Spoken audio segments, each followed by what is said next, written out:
I can see over the last 10 years, Excel has developed quite a customer base. So today we've invited some of those customers here to talk about why and how they are incorporating Excel Fleet's technologies into their fleets in order to meet their sustainability goals. Okay, so first off, I'd like to introduce you all to Irina Sidorenko. She is the Energy and Sustainability Analyst at the City of Cambridge, Massachusetts. Irina, tell us about your experience adding Excel Fleet vehicles into your fleet. Hi, and thank you for that.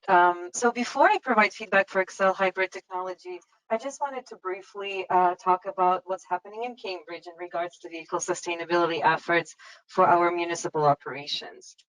I mean, overall in Cambridge, we have a clean fleet initiative that focuses on increasing fuel efficiency and decreasing greenhouse gas emissions of the city's fleet. And currently, our fleet consists of around 350 to 60 vehicles, ranging from light-duty passenger to all the way to Class 8 rubbish packers. So it's a very diverse portfolio, which can be challenging at times, but also gives us a lot of opportunities to work with. And Clean Fleet Initiative is part of overall city's net zero aspirations and 2050 carbon neutrality goals. And hybridization in general of vehicles across all the range of classes and hybridization with Excel Hybrid and other vendors is one tool that the city is using in addition to replacing gasoline passenger vehicles with battery electric vehicles, implementation of various idle reduction technologies, and most recently, something we're very excited about, ordering plug-in hybrid rubbish packers. And we also use biodiesel. Alrighty, so why did we choose Excel? So back in 2017, the City of Cambridge, we participated in the group purchasing solicitation that was organized by one of the regional planning agencies, MAPC, through the state contract VH102, and we were able that way obtain volume price discounts. So the first round we did 3 vehicles. The pilot was quite successful, and now we have total 6 hybrid upfitted vehicles, and these are 4 transits and 1 shuttle bus based on Ford E450 base. Upcoming in the next 6 months to a year, we'll have 7 more hybrid upfitted vehicles, and on top of the transits and shuttle buses, we'll have Ford F-250s and possibly F-350 upfitted with a hybrid technology. Something that is, quite nice is that Excel is local and it's very close to Cambridge. Vehicles were off the road for only 1 day when they underwent the retrofit, and they were picked up and delivered the same day, which is quite convenient. Another convenience is that Excel is part of the state contract here in Massachusetts, and therefore it makes it a little easier to procure services that way. And something I think important to mention is that all of the retrofits, we received the grant funding from DOER's Green Communities program. So all of the retrofits were funded through the grant money. So some positive feedback. We definitely saw the improved moving MPG, and this is something we learned along the way with those useful telematic reports that Excel provides all of the customers. So yes, we saw some improvement, and since the first round of retrofits, which began in 2018, we saved over 1,200 gallons of gasoline. And definitely our drivers need to perform less fueling stops, and depending on distances needed to travel, they can run a couple of weeks without needing to fuel up. And our most drivers, previously were not familiar with the hybrid technology, so there had to be some educational component. But in the end, they feel like, their driving is more engaged now with the regen braking and acceleration. They feel that they're more aware while driving, which is a positive thing. And since the vans are relatively new and we do less than 5,000 miles a year, we didn't need yet to replace brakes, but we do anticipate the brake wear and engine wear reduction from the technology. And one of the interesting takeaways and lesson learned is that those telematic reports definitely helped us discover how much our vehicles idle. And now we're looking at ways to address that, through possibly driver education and various technical solutions. So with that, I'll give it back to you, Anne. All right, fantastic, Irina. Thank you. Sounds like y'all are well on your way to meeting your city's net zero aspirations and 2050 carbon neutrality goals. That's exciting. All right, so next we have Terrence Wills. He is the Interim Director of Support Services at the Sewer and Water Board of New Orleans. Terrence? Thank you for your introduction. Good afternoon, everyone. Hope everyone is well. Just want to kind of, before I get started into the actual Excel fleet that we received, I kind of want to give you guys a brief history or a brief overview of what support services is responsible for here in New Orleans in the Sewage and Water Board of New Orleans. Support services is a department that manages, which encompasses, I believe, 10 departments. But the ones that are more relative to what we're speaking about is our fleet management department. We have a fleet management department as well as our in-house. We have 3 garages that we maintain all of our vehicles in-house, from the large equipment down to the smaller engines that we have here on our site. We actually are responsible for other aspects of potential greening. We're responsible for maintaining the vegetation and the foliage in and around our canals throughout the city. We also responsible, as I said before, maintaining the entire fleet, which consists of over 750 pieces of equipment. That's including road equipment as well as excavators, tractors, and things of that nature. So we are responsible for maintaining that fleet as well as acquiring that fleet and those pieces of equipment. So support services is a department that it says basically what we do. We support the system. We have a warehouse that maintains all of our pipe fittings and things of that nature that our networks department may need to utilize in order to repair any water mains or any breaks within our system. So we are very conscious with regards to how we support our system as well as how we want to continue to support the city. So with that stated, support services leadership at the time, along with myself and the former director, we decided to figure out some ways that maybe we can potentially help the environment as well as also help our fleet and our usability and the ability to, of course, I guess you can say to offset some costs and to reduce expenditures in certain areas.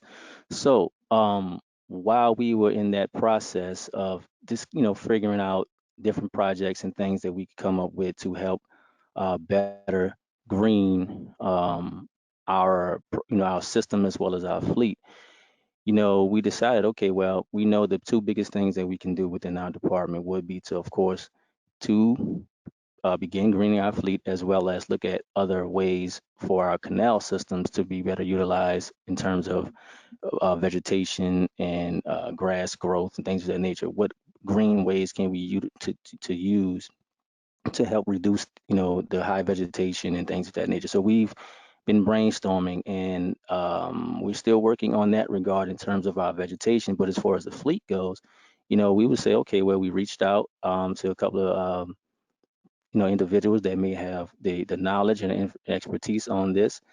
Um, we reached out, of course, to the Regional Planning Commission. They informed us of the Clean Fuel Transition Fund for public fleets, um, and of course of XL Fleet, which is by the way a great company. We have not had any issues with our equipment. If we basically everything is pretty much going well.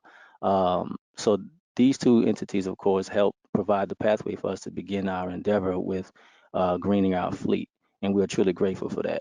We decided to begin with a pilot program initially, which consisted of only 6 hybrid F-150s, and we wanted to make sure that we get the I guess you could say bang for the buck out of it by assessing the feasibility and efficiency of the hybrid system. And in order to do that, we decided to um, assign these vehicles to what we consider a high drive volume department, which we determined to be our meter reading division.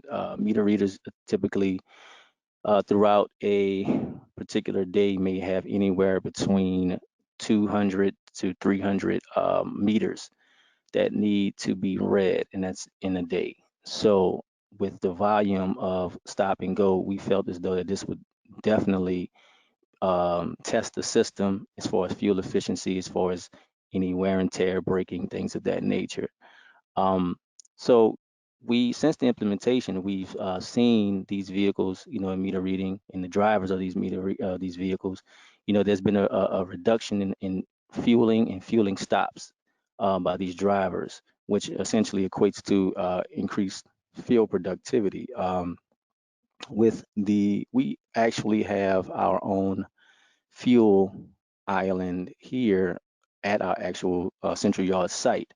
So, typically in the event of a refueling situation, if they're out in the field, then that means they would have to come all the way to the central yard to refuel. Most of our vehicles do not refuel. Well, really, all of our vehicles do not refuel out in the public because we have, like I say, we have our fuel locations here on site.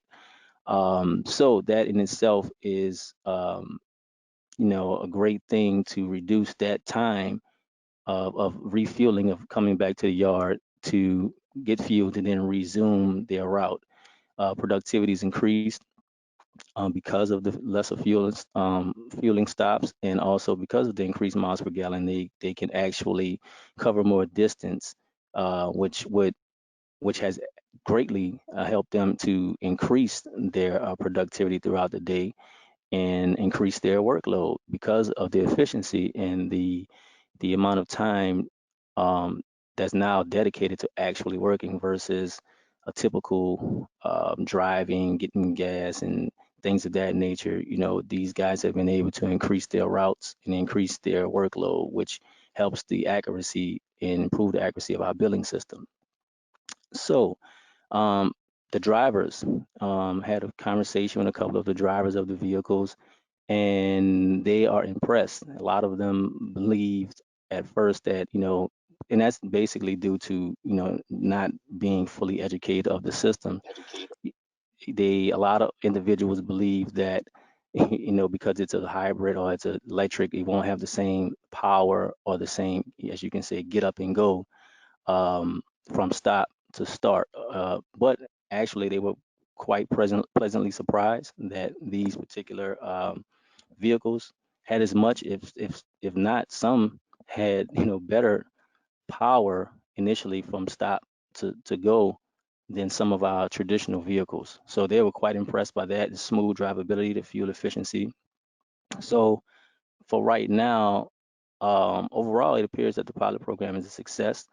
Once the board navigates its way through, as we all are trying to do, navigate our way through this COVID situation, we would definitely resume the pursuit of greening the rest of the entire fleet in the near future. We, of course, because of the size of our fleet, it would definitely have to be in stages. But that is something we are definitely looking forward to doing. And this program has been very beneficial for us, and looking forward to it. Awesome. So Thank you, Terrence. that's it. Awesome. So I'm really looking forward to seeing how the fleet grows. Since I'm right over in Baton Rouge nearby, I'm excited to see y'all's progress as y'all expand your green fleet.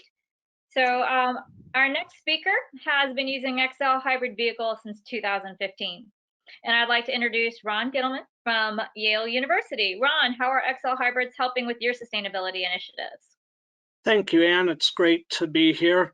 I do want to preface this that Yale does not endorse any product per se, but I'm glad to share how our experience with XL hybrids has been. We started back in around 2015, I believe, and we upfit several of our E450 shuttle buses, about 20 passenger buses with the XL system. It was a shot to try it. We'd already done biodiesel, which we still use. We have CNG, which we've cut back on, but we also still use. And we were finding a way to try to reduce the fuel spend and the emissions in New Haven. For those who don't know, New Haven is considered one of the worst air quality areas in the country. Part of that's because of our location. We get all the pollution from the Midwest, and then because of the currents, it kind of sits here. We also have 3 major highways which come through here with a lot of traffic. So being an urban campus, we want to do what we could to reduce the emissions in the area. We have also one Ford Transit 150, which is set up to be both passenger and cargo for our environmental health and safety. Why did we choose Excel? Well, I first found Excel at a NAFA I&E, and I believe it was St. Louis in 2012. So we took our time. They had a small table there. I thought, wow, this looks really great. Let's see what they can do. And we kind of kept an eye on them. My boss, George Longyear Jr., the fleet director at Yale, came to me and said we had a fleet sustainability initiative we really needed to follow, and we looked at different ways. I looked at how Excel expanded. We followed their path for the 3 years, and we decided to go with the pilot program. And what we saw was great results. Our transit manager, Ed Beeman, had said that it was really a good product and that he really liked the hybrid. It was low maintenance. You didn't have to do anything extra. They didn't have to stock extra parts in our transit garage. They could continue with the standardization. And if something needed to be done outside of our garage, they could take it to our local dealer. It was very good, and we were really happy with it. We've been seeing up to 25% miles per gallon improvement. Now, our regular gasoline shuttles might get 4 miles per gallon, so these were getting 5, but everything I've seen has shown a 25% improvement. According to our garage, the brake repairs have been reduced greatly on these vehicles compared to those of a gasoline, and the drivers like the drive of the vehicle. Yale has a sustainability initiative which requires us to purchase sustainable vehicles when we can, and if we can't, to possibly upfit them. So we have been looking at different fuel types, and we hope to expand more on Excel as the transition to electrification continues. They're a good company to work with, and while I don't endorse or not endorse the product, I've had nothing but pleasant experience with them, and would encourage that if anyone's searching to consider Excel hybrids on your search.